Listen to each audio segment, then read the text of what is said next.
back, Monmouth, and here we are with another Triple Scoop. Over the summer, I had an amazing chance to see two amazing movies that have both shocked my world and my perception of just life in general. The spectacular Barbenheimer, which is, if you don't know, I don't know how you don't know, it's Barbie and Oppenheimer. So when this mix-up got released, what were you guys thinking? Well, when I first heard that, I'm going to start with Barbie. When I first heard that Barbie was getting a movie, I was like, what? Like, I was like, why? Why are they making a Barbie movie? I was fully expecting this thing to not work. And then Oppenheimer, honestly, I didn't care. Yeah, I feel like kind of similar. When I found out that the Barbie movie was going to be getting released, I was very excited. I loved Barbies as a kid, so I was like all gung-ho about that. And then everybody's asked me, like, are you going to see Oppenheimer after? And I'm like, what's Oppenheimer? Like, I didn't know anything about it, so I had to do research about it before I went in to go see the movie, which was interesting, but it's a fun pairing. Yeah, the two movies are just like absolute oxymorons to one another. Definitely. I was super excited for both of them though. Like Christopher Nolan, love him, super excited for him. And then with Ryan Gosling and Margot Robbie for like Barbie, I was super excited for both of them. It was an exciting mix-up. I could tell you, for one, I was so excited for Oppenheimer, a Christopher Nolan movie about the atomic weapon. Like, it can't get better than that. I mean, you're sitting there wondering, how are they gonna like make this happen with few or little CGI? And Barbie, you know, I got to see Ryan Gosling, Barbie, Margot Robbie. I'm so sorry. How do you forget? She's such an icon. Now, unfortunately, I didn't get to see these movies on the same day. Me I saw them neither. Yeah, Me neither. Yeah. Also, unfortunately, I didn't wear pink to Barbie. I got wore much a criticism for tiara. that. I had my old prom dress. I went all out. Yeah. Oh, I had this like pink cardigan jacket. I wore like a white tank top, white jeans, my white sneakers. I tried to get in as much pink as I could, but like the other people that watched Barbie alongside me, they were definitely more pink than me. Some of them were wearing like little dresses and like tiaras. They were like so cute. Now, getting into the movies themselves, I want your guys' opinions on the overall cast and their acting. What did you guys think of Oppenheimer? What did you guys think of Margot Robbie, Ryan Gosling? Will Ferrell was an amazing Oh choice. my God, yes. I loved how I feel like it's his typecast. It It just really worked. is. That's true. Because he was the similar kind of toy villain in the Lego movie. I don't know if any of you guys are familiar with that. That's immediately what I thought of. But also Margot Robbie, it was very interesting because like the two other things that she's known for, Harley Quinn, Wolf of Wall Street, Yeah. very much different than Barbie. Oh yeah, Absolutely. And it just like shows her range too. definitely. Yeah. I definitely think she killed it. Ryan Gosling too. He is Knuff. He is Knuff. He's an amazing singer, surprisingly. Yeah. Have you seen La La Land? I didn't get to watch the movie yet. Oh, However, I think La La Land will definitely be reviewed soon. Yes. good idea. Yes. One thing I will say about Barbie is it's a fun movie. It's a movie that I got to sit back and relax. I didn't have to worry about, following the characters because it was an easy premise. Yeah. Yeah. Going to Oppenheimer, you can give me my money because I'm betting that Cillian Murphy is going to be an Oscar winner this year. Literally. I Yeah. guess, yeah. And this movie, like Barbie, was stacked. You got Cillian Murphy, Matt Damon, you got Florence Pugh, you got so many other Robert kids. Downey Jr. Robert Downey Jr. as Louis Strauss. What an Going back- amazing performance. Going And I back to sorry to cut you off. It's okay. Going back to Barbie real quick. The one girl, I didn't realize until later that girl, she was like the youngest sister from Stuck in the Middle. Oh, like I forgot her name. Yeah, the little girl who. Yeah, the little girl with the banged up like baby doll. That was her. Interesting. I didn't Damn. know. Okay. Yeah, I didn't realize it until like I was sitting in the theater watching it with my friend. I like turned to her and she's like, I turned to her and I was like, that's like the little sister from Stuck in the Middle, and she was like, oh yeah, you're right. That's crazy. Interesting. All-star casts all around. Yes, yeah. With Oppenheimer, I think this is like so good for Cillian Murphy because with Peaky Blinders, like I feel like he's overlooked. Like it's not that much of a popular show, but with this, it's really showing like his range. He's just amazing. I love him. So I want to get to the actors. We got to that. Let's talk about cinematography, both movies. What did you guys think of how pretty much the whole production of the film, what did you like? What scenes did you like? What scenes did you not like? I appreciated the fact that Barbie Land was very, very bright. Very pink. You were definitely able to tell when we were in Barbie Land, when we were in the real world. Everything was so pink. Literally, the sand was pink. It's amazing. And the best part, literally every aspect of the Barbie movie was practical. Like the one, the weird Barbie when she does the splits, that was practical. Like she didn't actually do the split, but they had like a fake leg. So when she does the splits, she's really doing the splits. Yeah. Looks like Barbie. I thought with Oppenheimer, the choice for like the main like explosion, spoiler alert, sorry, but when the atomic bomb explodes, when they chose to make it silent, that was interesting. and then like I just felt the whole movie just like hold their breath for This that. is actually very interesting. I have not seen Oppenheimer because like after Barbie, I was like, I don't want to watch like a 3-hour like historical movie. It's not my thing. But this is really interesting. Yeah, the interesting about that scene is that's actually how the nuclear weapon works. You know, you see it before you hear it.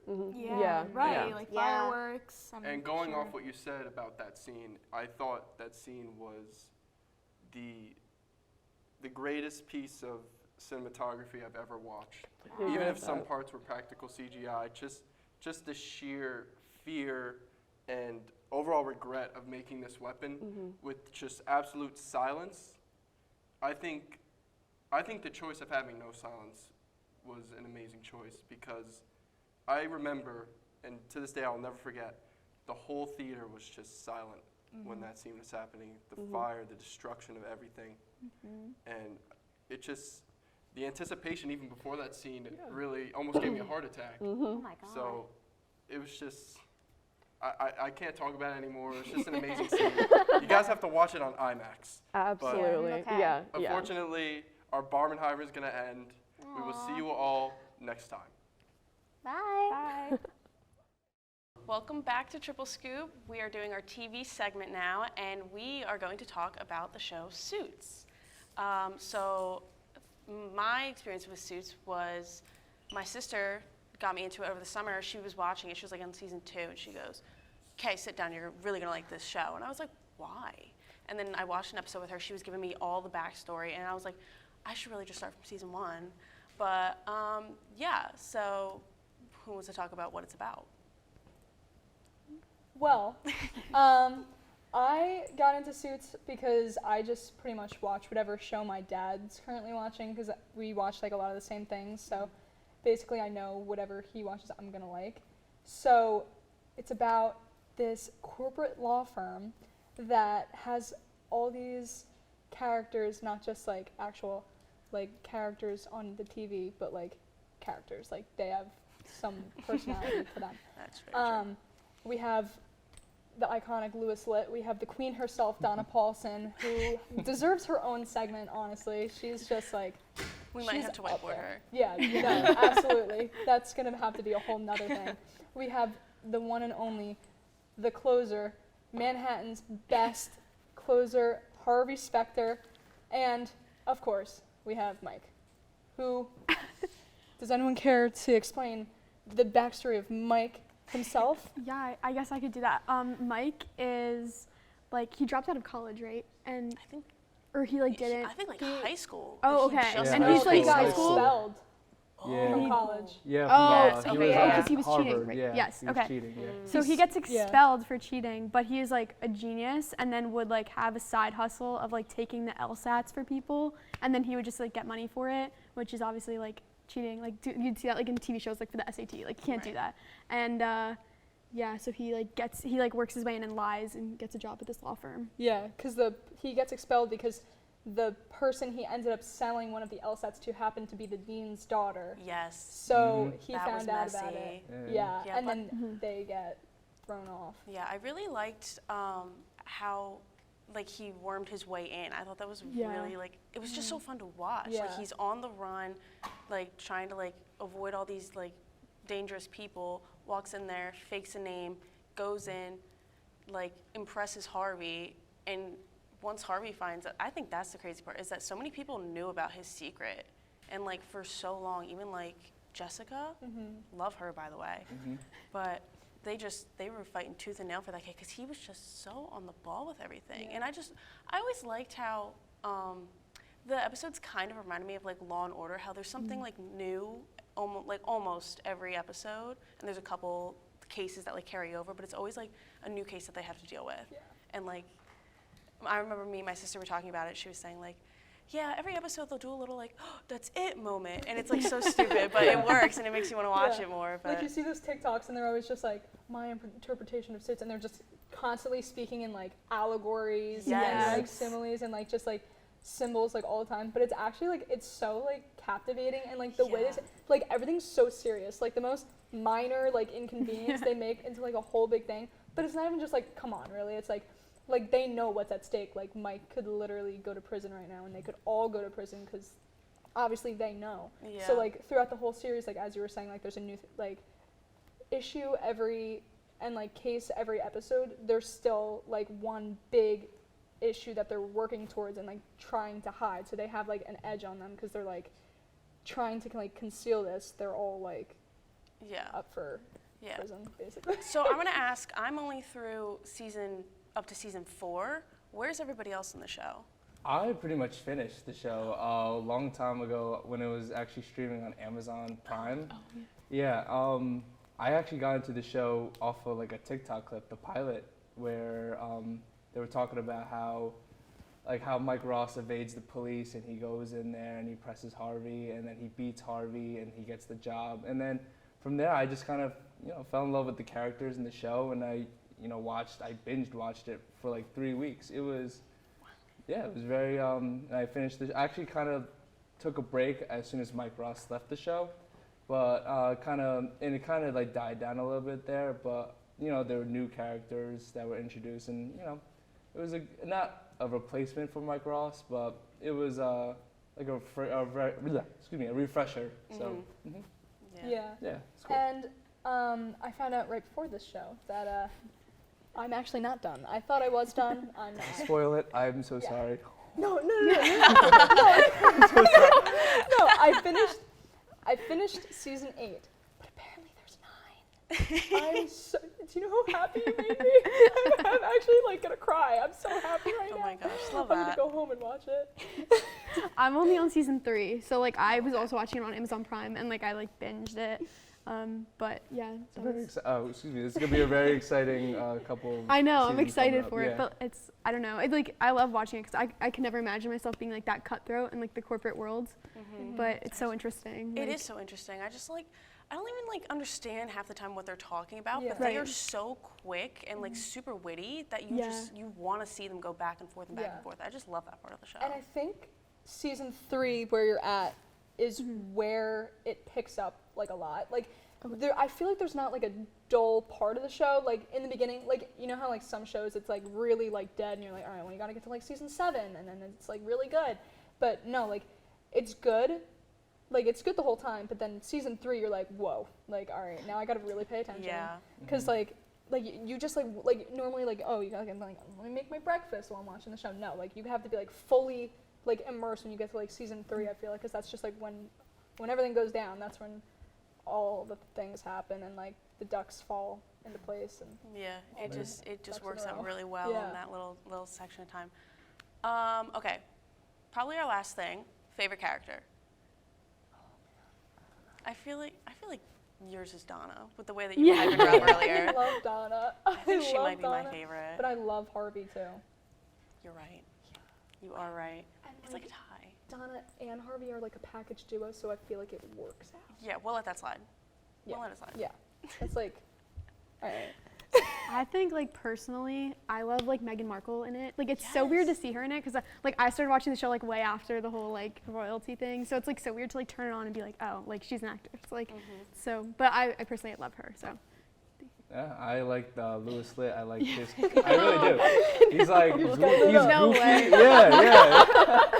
He's like goofy, but he's also cutthroat, and I like love that he balances like the work life and then the goofiness. It's like, I think he's like a perfect character for his role, and Yeah. I think you should get up and do his walk right now. I forgot You his, should. his walk. Yeah. His iconic walk. Oh, I forgot. I haven't seen it over the summer. It's very like with purpose. Do it. And it like Where do I this. walk? This is great. Just walk across or something. Walk in, like come to your seat. Look at All the. right, You have to all make right, an all right. entrance.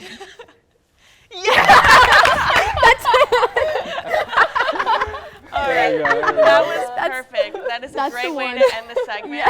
So we will be back with you guys with a whiteboard section. Welcome back to Triple Scoop for our whiteboard segment.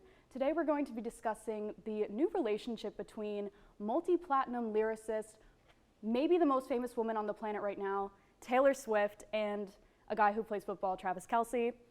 I clearly know nothing about him, and looking at these fine gentlemen here, I don't want to stereotype, but I don't think they know anything about Taylor Swift. So we are going to learn together, and I'm very excited. Would you like me to start with Taylor Swift? All you. Taylor Swift was born December 13th, 1989. She's in her 1989 era. It comes out October 27th, Taylor's version. Make sure you stream it. She's a Sagittarius. So we know she's a singer, songwriter, maybe a capitalist. She apparently had the most carbon emissions this year out of like any celebrity ever. But my thoughts on that is like, is she supposed to fly Spirit? Like, I don't really know. She's in her Eras era. She's on the Eras tour. It's the highest grossing tour of all time, very successful. But at the beginning of this tour, she breaks up with Joe Alwyn, who was an actor, British actor. Really? Yes, British? they break up. They've been dating for nearly 7 years. Break up. The fans know it, everyone knows it, but she doesn't seem too devastated over it. Wait, hold on. Can I interrupt you? Yes. Did she write a song about him? Do we know? Oh, she wrote, A whole album? yeah. Okay. Who broke up with who? She broke up with him or he broke up with her? Was it mutual? It's never mutual. No, it seems that he could not handle her fame. Oh. She was okay. too famous, and he Okay. couldn't handle it. Fair enough. Because they started dating when she was in her Reputation era. She was a little more private. Okay. She wasn't going out as much. Okay. You know, he had like a grip on Okay. her, and then she flew. He just lost it. Yep, and was he it. couldn't handle it. So then she starts seeing Matty Healy of the band The 1975. Matty Healy is extremely problematic, but I do love him. However, the fans were not happy with this, and that fizzled out fairly quickly. Now we get to Travis Kelce. Let's go. So, Travis Kelce attends the Eras Tour at Arrowhead Stadium, where he apparently plays his football games. Yep. And he gives her a friendship, or he wants to give her a friendship bracelet. Because the thing is about the Eras Tour is that the fans will come with friendship bracelets that say like the name of the songs or whatever, and they give them out. It's very cute, it's very girly, like, love it. Travis Kelce was very upset that he could not give Taylor Swift a friendship bracelet with his phone number on it. Ooh, that's Riz. I don't know if you guys saw that interview where I he was did. like, I was very butthurt that I couldn't give her. W Riz. Yes, I would say it is also W Riz, as you guys just mentioned, right? W Riz. Yep, that's okay. that's a proper term. I would Yes. have to agree too. Duly noted. So, your boy wants to get Taylor Swift. People don't know if it's real or not, you know, there's a lot of speculation. But as we saw on Sunday, when the football game began, Taylor Swift was there with his mom, Donna Kelce, who I've now learned is Donna Kelce.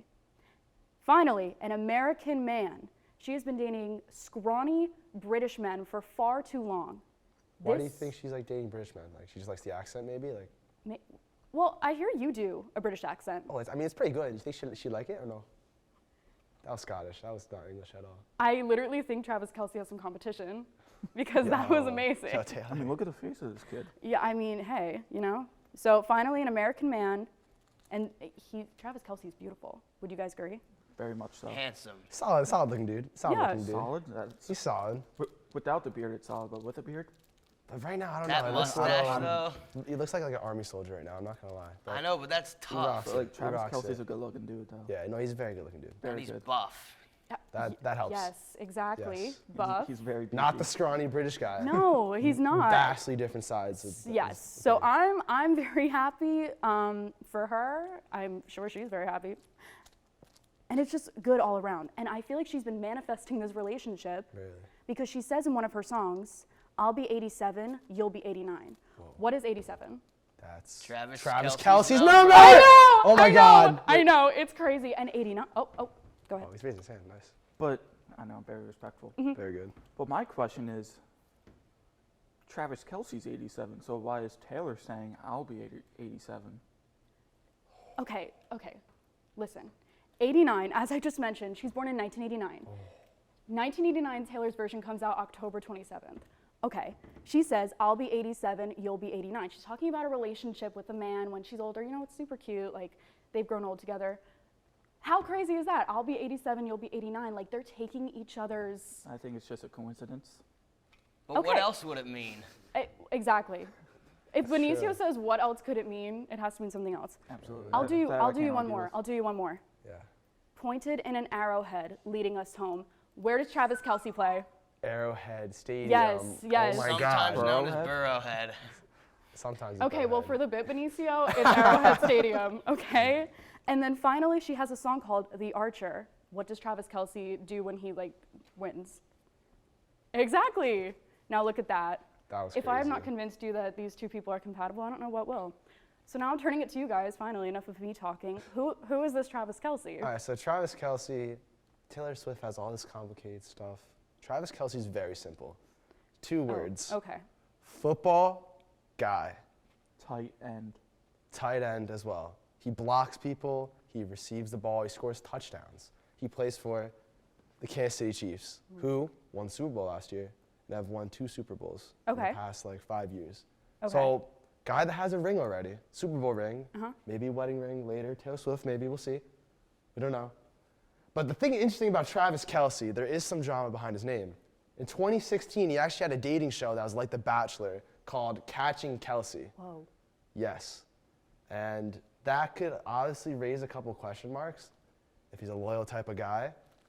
To also go on that, his ex-girlfriend, Maya Benberry, I think she's a little jealous because he's dating Taylor Swift. I mean, it's Taylor Swift. She's like miles above. Honestly, Maya, no offense, I have no idea who you are. I don't know what you do. But you got with Travis Kelce, that's cool. But she said for Taylor Swift to stay away from Kelce because he is a cheater. Whoa. Allegedly. Allegedly, We he's don't a know that cheater. for sure. I'm not buying it. I don't think he's a cheater. I think he's a genuine man. If he were a cheater, he would have pulled a Tyreek Hill and left the Kansas City Chiefs and turned his back on Patrick Mahomes. He's shown loyalty to Patrick Mahomes and Andy Reid, and he's going to show loyalty to Taylor Swift. And if I'm being honest, I'm getting major Tom Brady and Giselle vibes from this couple. Wow. Wha- I'm speechless. I think I have convinced, I think I don't even need to say anything. Like, you just said everything I wanted you to say, which is so amazing. Thank you, Benicio. Good job, Benicio. Yes. I just put another thing together. Go ahead, let's hear it. Taylor Swift has a song called 22. They won the Super Bowl in the 22-23 season. You see, guys, It's all aligning. I don't even need to be here anymore. And I think class, Might not be one dismissed final yet. comment. Go ahead. Style, and Travis Kelce's also known for his style. That's true. Class, He's got drip. I just have to say, I'm so proud of all of you. This is a really proud teaching moment. Class dismissed. Thank you for watching Triple Scoop.